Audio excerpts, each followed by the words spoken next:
Hello student, science coaching के YouTube channel में आप सभी का स्वागत है। आज अपन पढ़ेंगे क्लास 11th का चैप्टर नंबर 1 कोशिका। कोशिका के बारे में अपन ने इससे पहले वाले लेक्चर में भी बात करी थी कि कोशिका सजीवों की सबसे छोटी संरचनात्मक एवं क्रियात्मक इकाई होती है।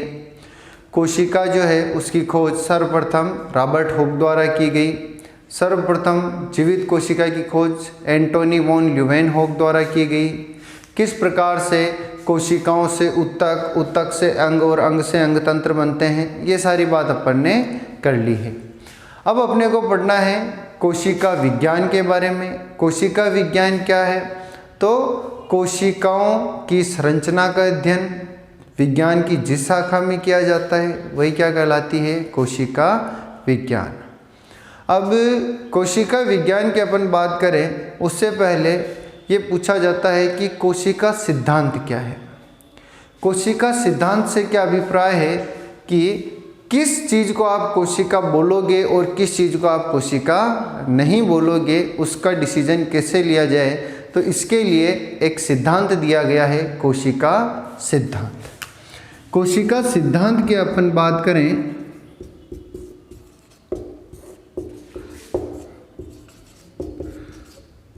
कोशिका सिद्धांत की अपन बात करें तो कोशिका सिद्धांत सबसे पहले दिया गया स्लीडन व स्वान द्वारा। ठीक है, कोशिका सिद्धांत में क्या कहा गया? तो कोशिका सिद्धांत में वही बात कही गई जो अपन ने पुराने लेक्चर में पढ़ी थी। क्या पढ़ी थी? कि सभी जीव कोशिकाओं से मिलकर बने होते हैं। ये बात अपन ने प्रूव भी करी थी कि किस प्रकार कोशिकाओं से ऊतक, ऊतक से अंग और अंग से अंग तंत्र मिलकर बने, अंग तंत्र और अंग तंत्र से शरीर बनता है। ये बात अपन ने करी थी। तो यही बात किसने कही? स्लीडन और स्वान ने। और दूसरी बात इन्होंने क्या कही कि कोशिका सजीवों की सबसे छोटी संरचनात्मक एवं क्रियात्मक इकाई होती है। अर्थात कोई भी सजीव कोई भी कार्य कर रहा है तो अर्थात उस कार्य कौन कर रहा है? कोशिका कर रही है। बात आ गई समझ में? तो ये बात किसने की? स्लीडन और स्वान ने। लेकिन इन्होंने जो बात कही उसमें एक दिक्कत आ गई। दिक्कत क्या आ गई? तो इनसे पूछा गया कि कोशिकाओं का नवनिर्माण कैसे होता है, यानी नई कोशिकाएं कैसे बनती है। तो ये बात बताने में असमर्थ रहे। फिर एक वैज्ञानिक आए रुडोल्फ वर्चो। ठीक है, इन्होंने एक सिद्धांत दिया ओमिन्स सेलुला ई सेलुला। ये एक लैटिन शब्द है। इसका क्या मीन निकल रहा है? तो इसका मतलब निकलता है कि नई कोशिकाओं की उत्पत्ति पुरानी कोशिकाओं के विभाजन से होती है। ठीक है, तो यहाँ पे अगर पूछा जाए कि नया जो कोशिका सिद्धांत है उसमें किस किस की भूमिका है, तो स्लीडन और स्वान की भी है और रुडोल्फ वर्चो की भी है। क्योंकि जो सिद्धांत स्लीडन और स्वान नहीं समझा पा रहे थे उसे किसने समझाया? रुडोल्फ वर्चो ने समझाया। यहाँ तक की बात क्लियर है। अब इसके बाद अपन बात करते हैं कि कोशिका सिद्धांत का अपवाद कौन है या कौन है जो कोशिका सिद्धांत की अवहेलना करता है। तो यहाँ अपन बात करते हैं विषाणु की। विषाणु क्या है? कोशिका सिद्धांत का अपवाद है। क्यों है? तो विषाणु के बारे में अगर अपन बात करें तो यह सजीव के भीतर, यानी अगर यह किसी सजीव के अंदर उपस्थित है तो यह सजीव के अंदर व्यवहार करता है सजीव जैसा। और वातावरण की अगर अपन बात करें, निर्जीव वातावरण की, तो वहाँ यह कैसा व्यवहार करता है? निर्जीव जैसा व्यवहार करता है। ठीक है, तो यही बात इसे क्या करती है? कोशिका सिद्धांत से अलग थलग करती है। नेक्स्ट, अब इसके बाद अपन बात करते हैं कोशिकाओं के प्रकार के बारे में कि कोशिकाएं कितने प्रकार की होती हैं, इन्हें किस प्रकार से अपन पहचान सकते हैं। तो कोशिकाओं के प्रकार,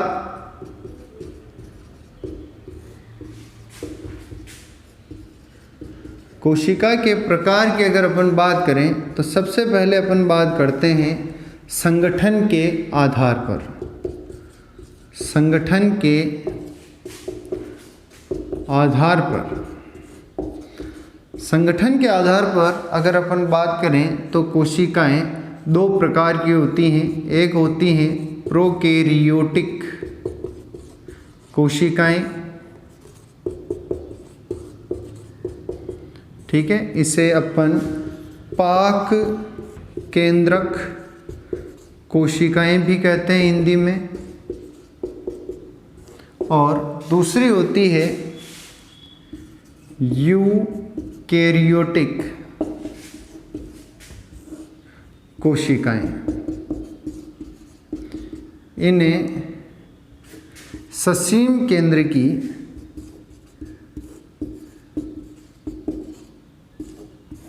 कोशिकाएं भी कहते हैं।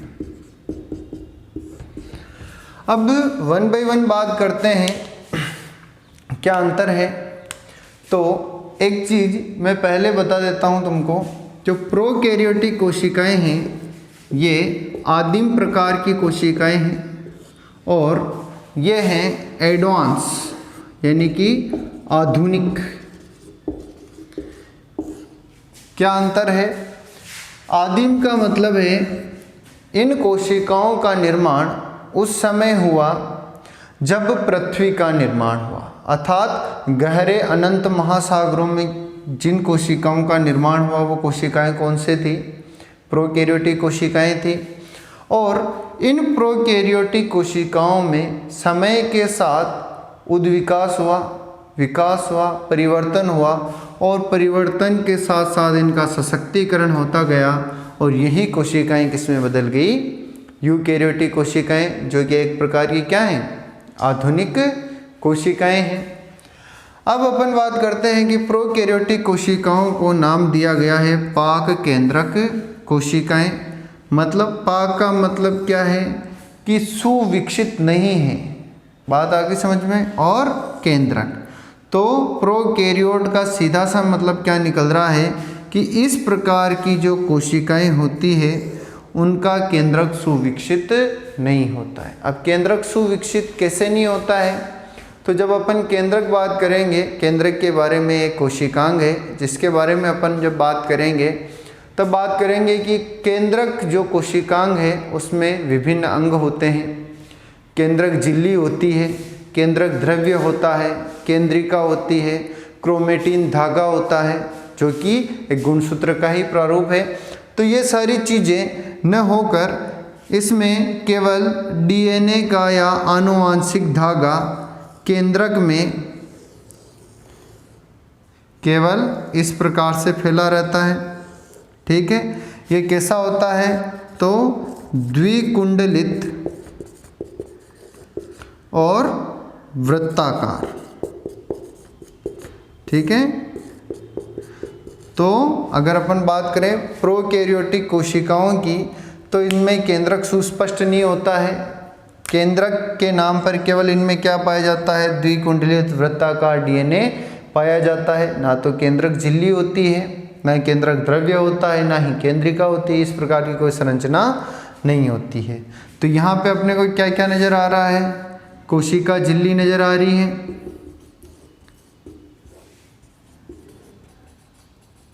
ठीक है। नेक्स्ट नज़र आ रहा है अपने को द्विकुंडलित वृत्ताकार डीएनए और नेक्स्ट नज़र आ रहा है अपने को कोशिका द्रव्य। और इन्हीं के कोशिका द्रव्य में कणीय संरचनाएं पाई जाती है। इन कणीय संरचनाओं को नाम दिया जाता है 70S राइबोसोम।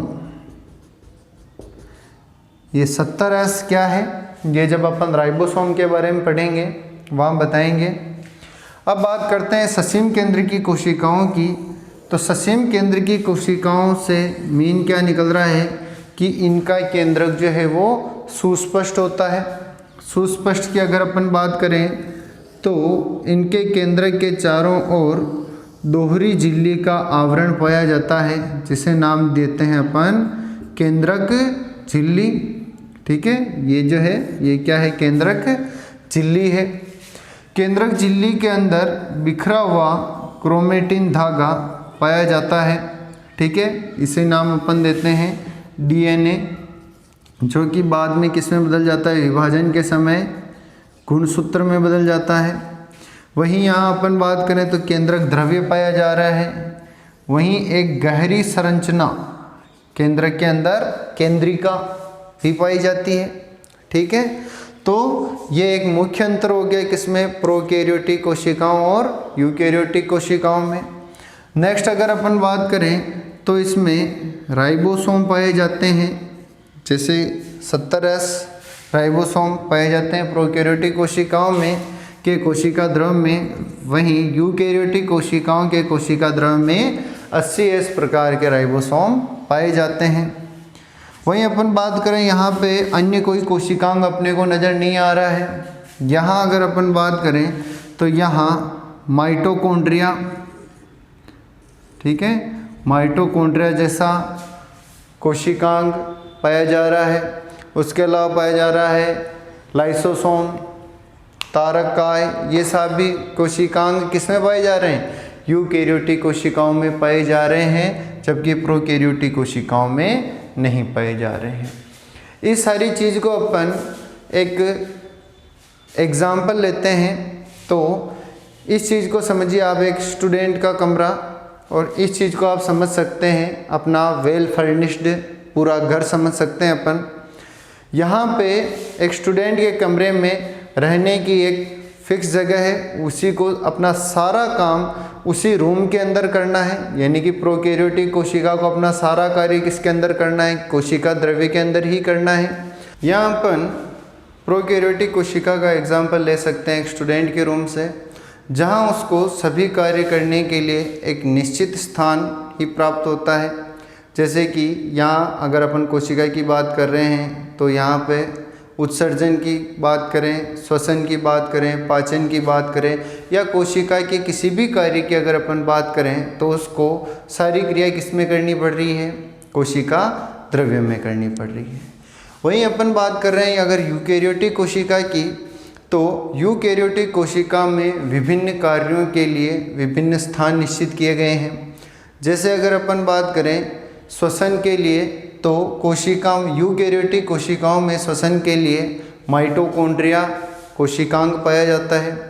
वहीं अपन बात करें पादपों में भोजन निर्माण के लिए एक अलग कोशिकांग पाया जा रहा है, जिसे नाम दे रहे हैं हरितलवक। ठीक है, तो इससे अपन एक एग्जाम्पल ले सकते हैं घर के रूप में, कि जहाँ पे प्रत्येक कार्य के लिए एक निश्चित स्थान होता है, और यहाँ एक स्टूडेंट का रूम है जिसमें सभी जो कार्य हैं उसको कहाँ करने हैं, अपने रूम में ही करने हैं।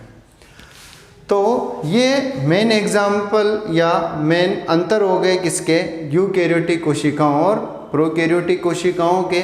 इसका एक क्विक रिवीजन अगर अपन करें तो प्रोकैरियोटिक कोशिकाओं का मतलब भी क्या है, आदिम प्रकार का केंद्रक है। ये कोशिकाएं ही आदिम प्रकार की होती हैं जो कि गहरे महासागरों में बनी हैं, और यूकैरियोटिक कोशिकाएं एक आधुनिक प्रकार की कोशिकाएं होती हैं जिनमें सुसंगठित केंद्रक के साथ साथ क्या पाए जाते हैं, कोशिकांग भी उपस्थित होते हैं।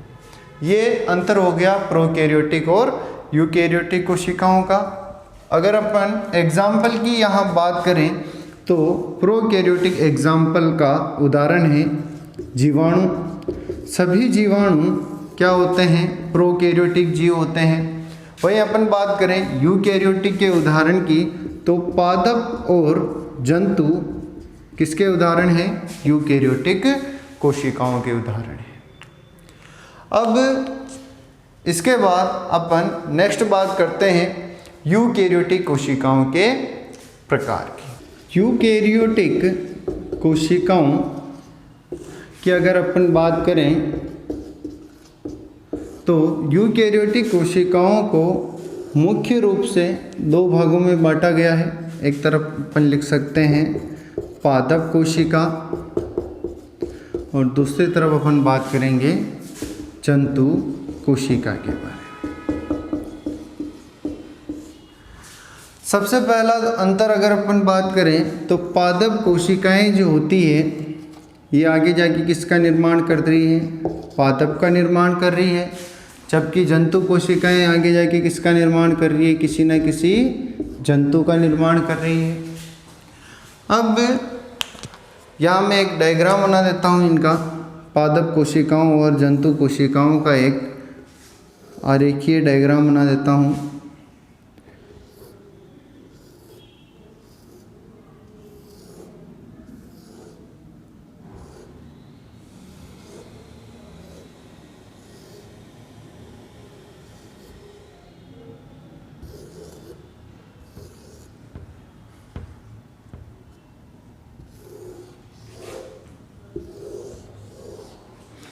यहाँ पे मध्य में पाया जाता है केंद्रक,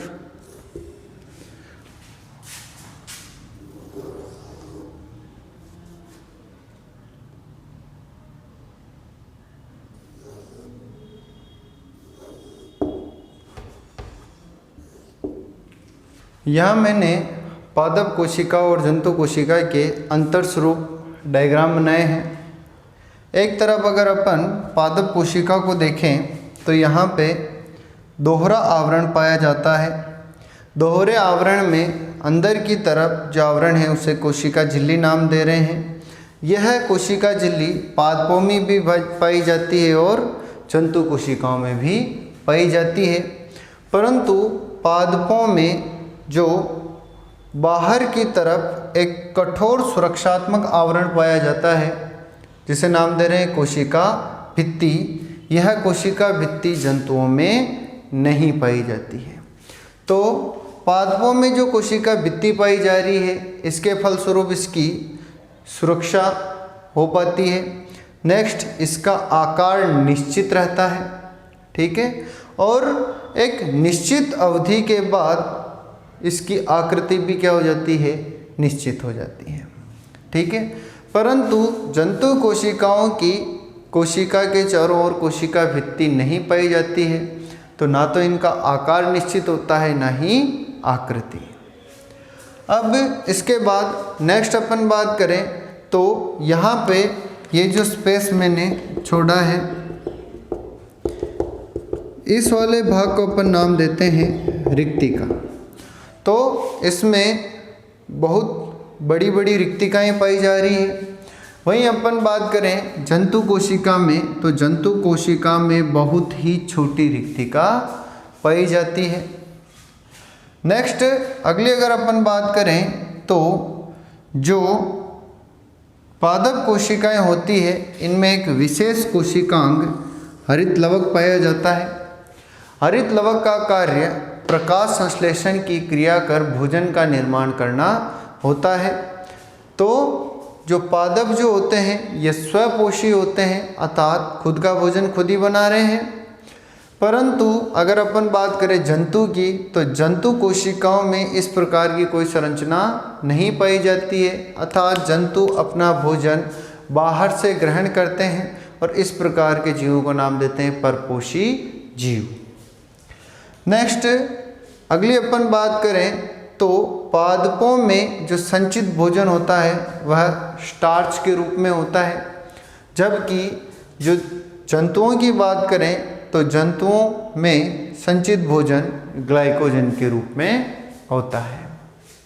नेक्स्ट, अगली एक संरचना मैंने बना रखी है जंतु कोशिकाओं में तारक काय, जो कि तारे के समान दिखाई दे रही है। यह तारक काय कोशिका विभाजन में सहायक कोशिकांग होता है, ठीक है। तो यह कोशिकांग जंतुओं में पाया जाता है, मतलब जंतु कोशिकाओं में पाया जाता है, वहीं पादप कोशिकाओं में इसका अभाव होता है। तो ये अपने कुछ मुख्य अंतर हैं जो कि जंतु और पादप कोशिकाओं में है। इसकी एक सारणी बना लेते हैं अपन। पहले सारणी बनाएंगे प्रोकैरियोटिक कोशिकाओं और यूकैरियोटिक कोशिकाओं में अंतर की, और फिर बनाएंगे पादप कोशिकाओं और जंतु कोशिकाओं में अंतर की। यहाँ अपन ने सारणी बनाई है प्रोकैरियोटिक कोशिका और यूकैरियोटिक कोशिका में मुख्य अंतर की। प्रोकैरियोटिक कोशिका में अपन ने लिखा है कि इसमें अविकसित केंद्रक पाया जाता है। अविकसित केंद्रक के बारे में भी मैंने बताया कि इस प्रकार के केंद्रक में ना केंद्रक झिल्ली होती है, ना केंद्रिका होती है, ना केंद्रक द्रव्य होता है। ठीक है, केवल क्या पाया जाता है, गुणसूत्रीय डीएनए पाया जाता है। जबकि यूकैरियोटिक कोशिका की अगर अपन बात करें तो इनमें सुविकसित केंद्रक पाया जाता है, अर्थात जो केंद्रक होता है उसमें केंद्रक झिल्ली पाई जाती है, केंद्रक द्रव्य पाया जाता है, केंद्रिका पाई जाती है तथा विकसित लंबा डीएनए पाया जाता है। नेक्स्ट बात करते हैं कोशिकांगों की। तो प्रोकैरियोटिक कोशिकाओं में कोशिकांग अनुपस्थित होते हैं। कोशिकांग क्या कार्य करते हैं, तो श्वसन, पाचन, उत्सर्जन इन सभी में सहायता प्रदान करते हैं। तो इसमें अगर कोशिकांग अनुपस्थित है तो क्या हो रहा है, सभी कार्य कहाँ हो रहा है, कोशिका द्रव्य में हो रहा है। जबकि यूकैरियोटिक कोशिकाओं में विभिन्न कोशिकांग उपस्थित होते हैं। एग्जाम्पल मैंने बताया था, माइटोकॉन्ड्रिया, हरित लवक, तारक काय, गाल्जी काय। ठीक है, ये सब क्या है, कोशिकांग हैं। नेक्स्ट, कोशिका द्रव्य में जो राइबोसोम पाए जाते हैं वो किस प्रकार के होते हैं, 70S प्रकार के होते हैं। वहीं यूकैरियोटिक कोशिकाओं के कोशिका द्रव्य में जो राइबोसोम होते हैं वो 80S प्रकार के राइबोसोम होते हैं। ये 70 और 80S जो है ये अपन राइबोसोम के प्रकार में पढ़ेंगे। यहाँ अगर पूछा जाए कि राइबोसोम का कार्य क्या है, तो राइबोसोम का कार्य है प्रोटीन का निर्माण।